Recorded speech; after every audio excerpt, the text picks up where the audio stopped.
ಮಸ್ತಾಗಿದೆ. ಏನ್ ಹೇಳ್ಬೇಕು ಗೊತ್ತಾಗ್ತಿಲ್ಲ. ಕ್ರೇಜ್ಗೆ ಗಂಟ್ಲೆಲ್ಲ ಆಲ್ರೆಡಿ ಹೋಗ್ಬಿಟ್ಟಿದೆ. ಕಿಚ್ಚಿ ಕಿಚ್ಚಿ ಅಷ್ಟು ಕ್ರೇಜು ಮಾತ್ರ. ಮೂವಿ ಮಾತ್ರ ಮಸ್ತಾಗಿದೆ. ಆಲ್ರೆಡಿ ಹೇಳಿದ್ದೀನಿ ನಾನು, ಥಿಯೇಟರ್ ಮುಂದೆ ನಮ್ಮ ಬಾಸ್ ಕಟ್ಔಟ್ಗೆ ಹಾಕ್ತಾರೆ ಹಾರ. ಥಿಯೇಟರ್ ಮುಂದೆ ನಮ್ಮ ಬಾಸ್ ಕಟ್ಔಟ್ಗೆ ಹಾಕ್ತಾರೆ ಹಾರ.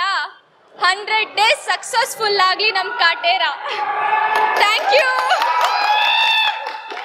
ಮತ್ತೆ ಸೀನ್ಸ್ ಗಳೆಲ್ಲ ಹೇಗೆ ಅನ್ಸುತ್ತೆ? ಹೇಗೆ ತುಂಬಾ ರಿಯಲಿಸ್ಟಿಕ್ ಆಗಿದೆ. ಪ್ರತಿಯೊಂದು ಫೈಟಿಂಗ್ ಆಗಿರ್ಬೋದು, ಏನೇ ಆಗಿರ್ಬೋದು, ಒಂದು ಸೆಂಟಿಮೆಂಟ್ ಸೀನ್ ಆಗಿರ್ಬೋದು, ತುಂಬಾನೇ ರಿಯಲಿಸ್ಟಿಕ್ ಆಗಿ ನ್ಯಾಚುರಲ್ ಆಗಿ ತೋರಿಸಿದ್ದಾರೆ. ಯಾವುದೇ ತರಹದ ಎಫೆಕ್ಟ್ಗಳಾಗಿರಲಿ ಏನೂ ಇಲ್ಲ, ತುಂಬಾ ನ್ಯಾಚುರಲ್ ಆಗಿ ತೋರಿಸಿದ್ದಾರೆ. ನಮ್ಮ ರೈತರಿಗೆ ಪರವಾಗಿ ಹೋರಾಡಿದ್ದು ತುಂಬಾ ಖುಷಿ ಆಯಿತು. ಯಾಕಂದ್ರೆ ನಾನು ಕೂಡ ರೈತರ ಫ್ಯಾಮಿಲಿ ಬ್ಯಾಕ್ಗ್ರೌಂಡ್ ಇಂದ ಬಂದವಳು. ಅವರು ವಯಸ್ಸಾಗಿರೋ ಗೆಟಪ್ ಹೇಗೆ ಅನಿಸ್ತು ನಿಮ್ಗೆ ನೋಡಿದ್ರೆ? ಹೊಸ ಲುಕ್ಕು, ಆದ್ರೂ ನಮ್ಮ ಬಾಸ್ ಮಾತ್ರ ಮಸ್ತಾಗಿ ಕಾಣ್ತಾ ಇದ್ರು. ಅವ್ರಿಗೆ ವಯಸ್ಸಾದ್ರೂ ಕೂಡ ಆ ಕ್ರೇಜ್ ಯಾವತ್ತೂ ಹೋಗಲ್ಲ. ಥ್ಯಾಂಕ್ ಯು ಸೋ ಮಚ್ ಎಲ್ಲರಿಗೂ. ನೋಡಿದೆ ಸರ್, ತುಂಬಾ ಸೂಪರ್ ಆಗಿದೆ ಸರ್.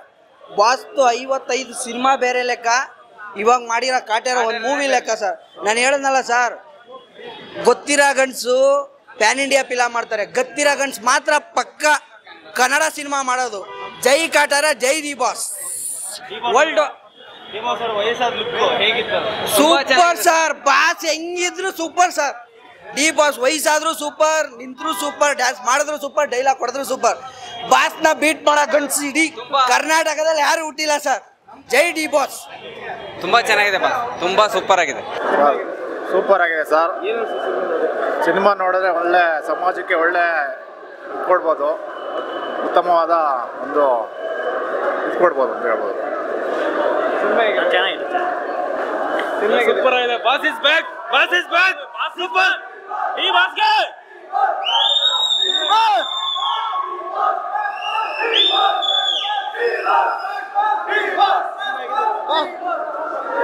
ಚೆನ್ನಾಗಿದೆ ಮೂವಿ ಎಲ್ಲ ಒಂದ್ಸಲ ನೋಡ್ಬೋದು.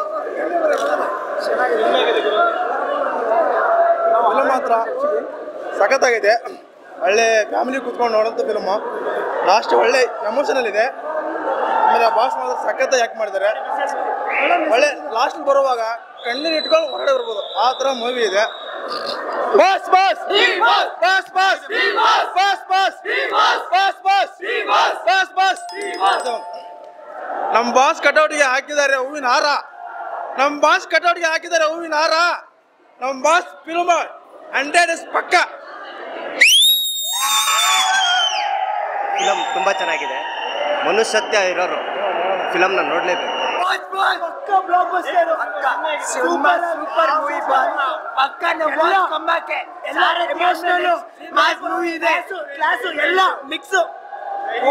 ಡೈಮಂಡ್ ಮೂವಿ ಈ ತರ ಮೂವಿ ಮಾಡಬೇಕು.